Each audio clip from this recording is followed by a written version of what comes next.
At this point, we will honor another lady. Her name is Rosalind Mclymont. I hope I'm saying it right. Guyanese-born journalist and author, Rosalind is the executive editor of the Network Journal, publisher, and CEO of AfricaStrictlyBusiness.com.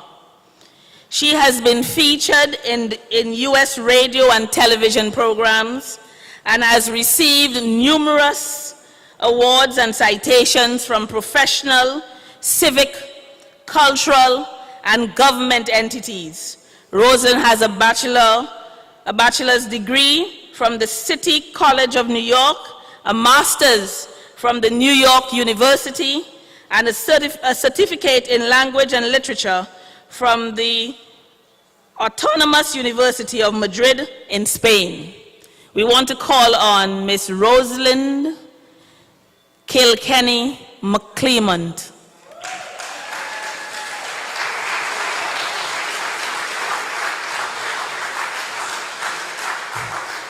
Welcome. How are you doing?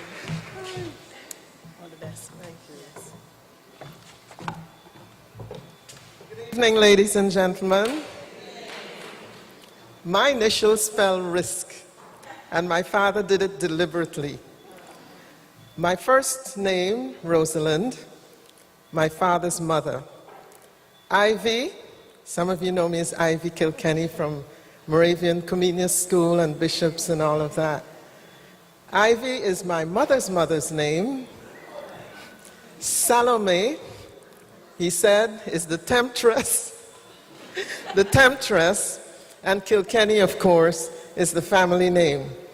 He said that, he explained to me before he passed away that girls are a risk.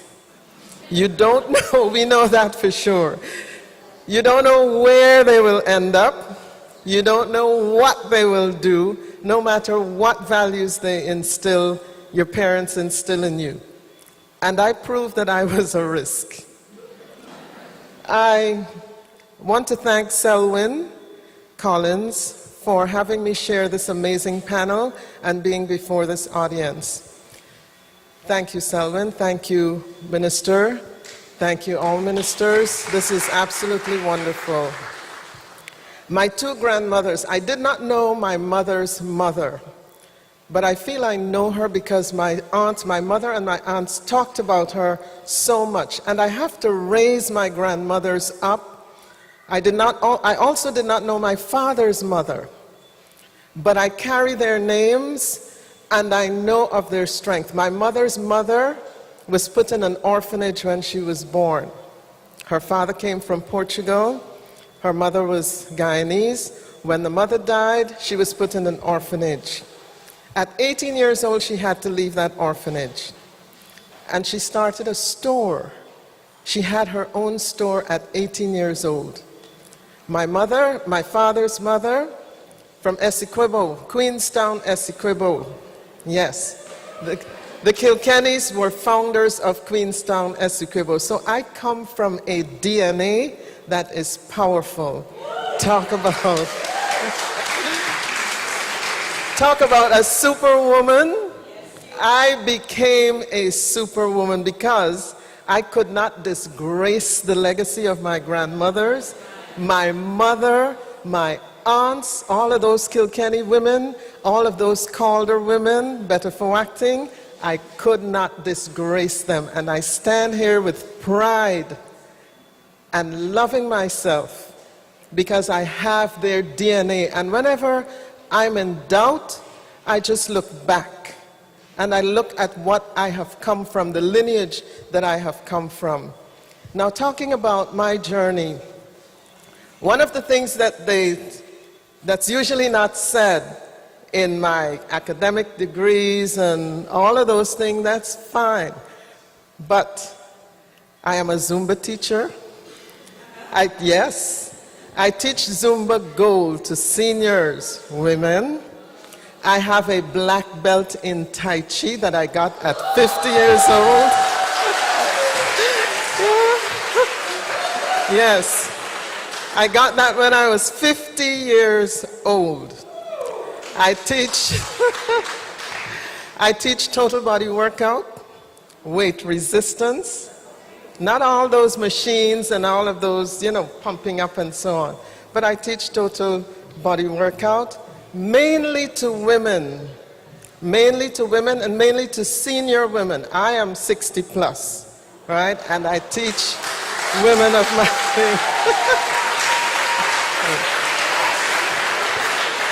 So, my journey has taken me from the United States, from Guyana. I've lived outside of the United States, outside of Guyana, well, long before independence. I've been away since 1965. And I went to the United States, followed my parents. I went to high school there, miserable experience, because coming from Bishop's High School and going into a public New York school, that is not something that you want to do. And so I went through that because I felt so isolated, because I was coming from a culture of respect and discipline, right? And I was going into a public school. My father had to fight for them to put me in the correct class. Not only because I was female, because I was bright. I had done 4 years of bishops with Latin and all of that stuff, and they wanted to put me back into some, class down there. So my father said, "You will not." My father said, "You will not," and they did not. And from there, I went to City College, and I was part of the, I was part of the rebellion at City College. This was 1968, around there, days of nationalism. And so the Caribbean students, I was secretary of the Caribbean Students Association, and we joined with all of the Caribbean Students Associations across the City University system, as well as with the African American student organizations to demand an open university system. And we got it. We made the president resign. So we stayed, we actually locked ourselves on the campus of City College. When I called, there were no cell phones, of course. So you use the public telephone, the things, the boxes. To call mommy, we're not coming home. We're staying on the campus. That ain't what I send you to school for? You can imagine a West Indian woman, a Guyanese woman, a one and only daughter, calling her to say, "We're rebelling. We're not coming home. We shut down the school," right? That is not what I sent you there for. So I became part of student government after that. That fighting spirit of BV and Essequibo came out in me, right? And so after that, now, I was still very young. I was always younger than my peers. But I was always the one that the older ones came to, Ivy girl, and me giving them counsel. So there must have been something in me that people recognized that I then did not recognize on my own. Anyway, I was on student government for about a term, and they threw me out. They threw me off because I was too rambunctious. Joined a group, the African Caribbean Mobilization Committee. These were a whole lot of rebels from Canada who came over to New York. So I joined the group, and I became like the master speaker, right? All the women who were, my sisters, sometimes we just make ourselves so invisible. We follow. I had one of the ladies in the group used to walk behind her husband 10 paces and then used to call him sir.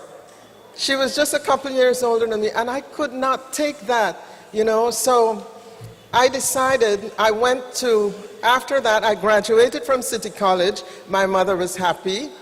I graduated from City College, my mother and father, and then I went to New York University. In New York University, I wanted to study Latin American studies. I wanted to speak all the languages of South America. I wanted to go back to my Caribbean region and contribute my skills and my assets there. So when I got there, I got so bored. I got so bored. Before getting into NYU, I had to, in order to study Latin American studies at graduate level, you had to be fluent in Spanish. I was okay in French, thanks to Miss Sinclair of Bishop's High School. I graduated with a degree in French. And my Spanish was just a minor subject. And so they gave me a scholarship. I got the first Martin Luther King Jr. scholarship to go to graduate studies, thank you, at NYU. And then came the reality. How is your Spanish? I said, my Spanish is okay. They looked at everything and they said, no, no, no. If you want to come into graduate school in September, you have to speak, you have to immerse yourself in Spanish. I said, I'll do that. So I applied to go to Mexico. I am not rich by any means, right? But I made all these arrangements to go to Mexico to immerse myself in Spanish, as they said. At the time, I had a Guyanese passport. I was still a Guyanese citizen. And Guyana and Mexico had some row. I think it was over soccer or some nonsense. But they had a row, and that derailed my plans. I could not go to Mexico with a Guyanese passport. So what was the next alternative? I said, I'll go to Spain. Ivy, you know anybody in Spain? No, Mommy. I know no one in Spain, but I'm going because this is what I want to do. And so I left for Spain. I took the most circuitous but the cheapest route to get to Spain. Arrived in Spain, siesta time, when everything is shut down. So I had to walk from the train station because I took a train from France. This is the first time I'm doing this, you know, and I'm 21 years old. So I'm walking from the train station to the apartment that I had rented. Don't worry, Spain was cheap, cheap, cheap, cheap, right? So I got this apartment and walking, and these little boys started to throw stones at this black woman in their country.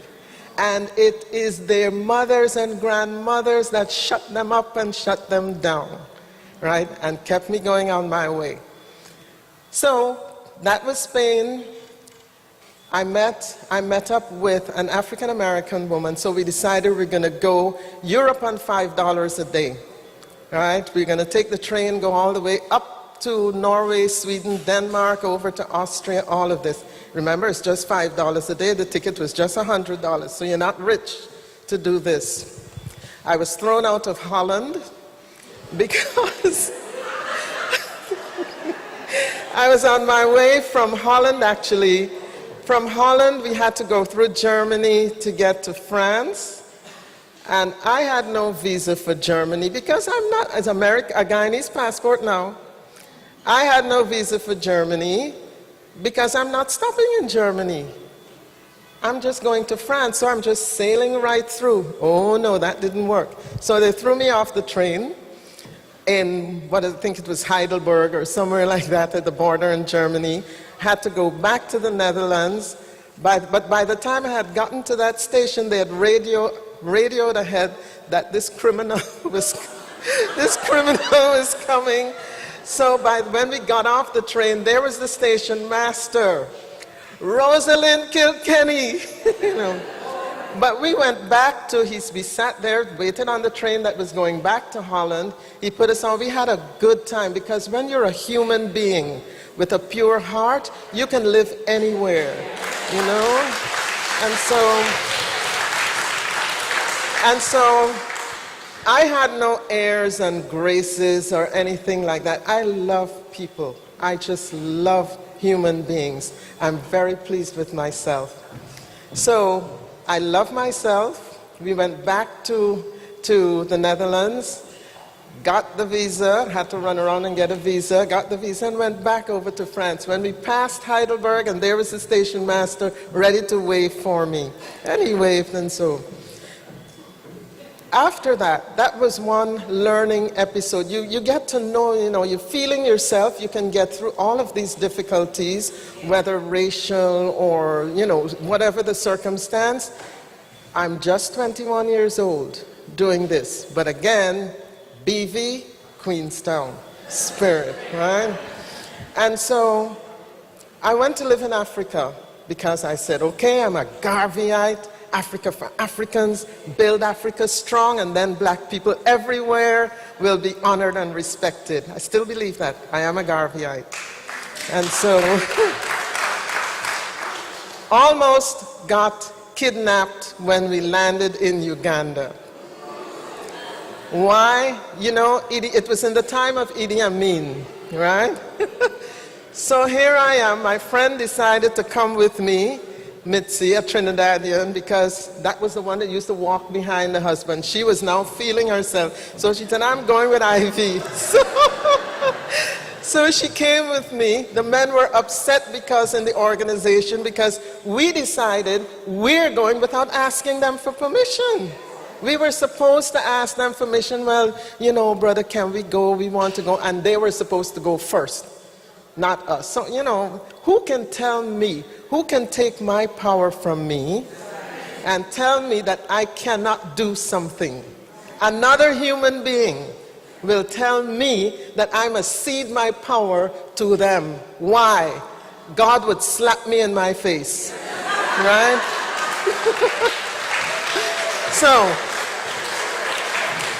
So I went, time is going. These men wanted to go back into Uganda to do their business, so they got Mitzi and me on the train. They told the immigration officers we were their wives. That we were their wives, and we didn't understand what they were saying. Fortunately, some soldiers saw that we were protesting, and they came to our rescue. That was one. Other things, almost got kidnapped again in Paris.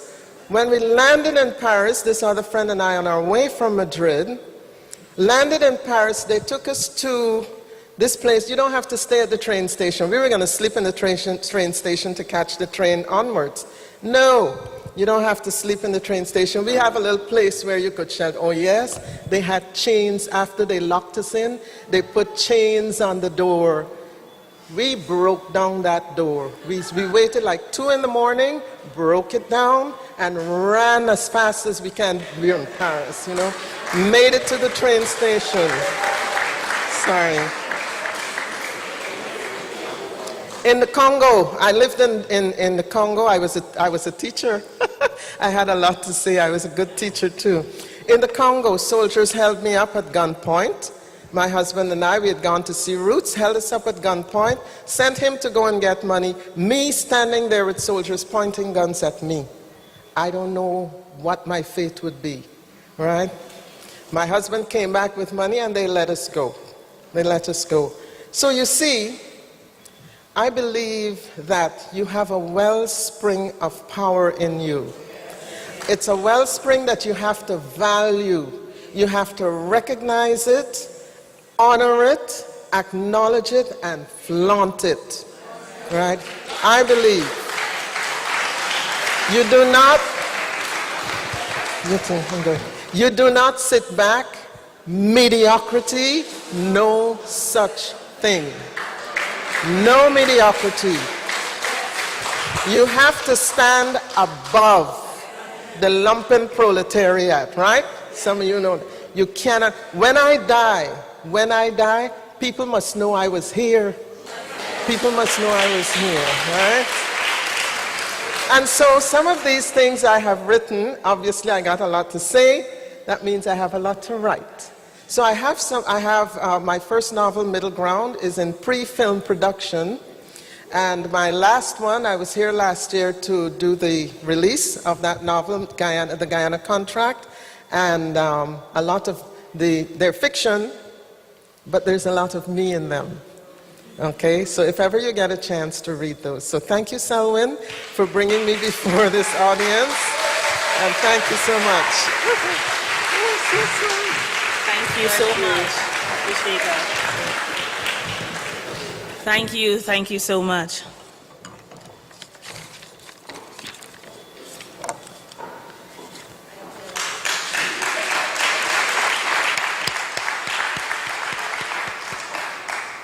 Mrs. Rosalind Mclymont, thank you.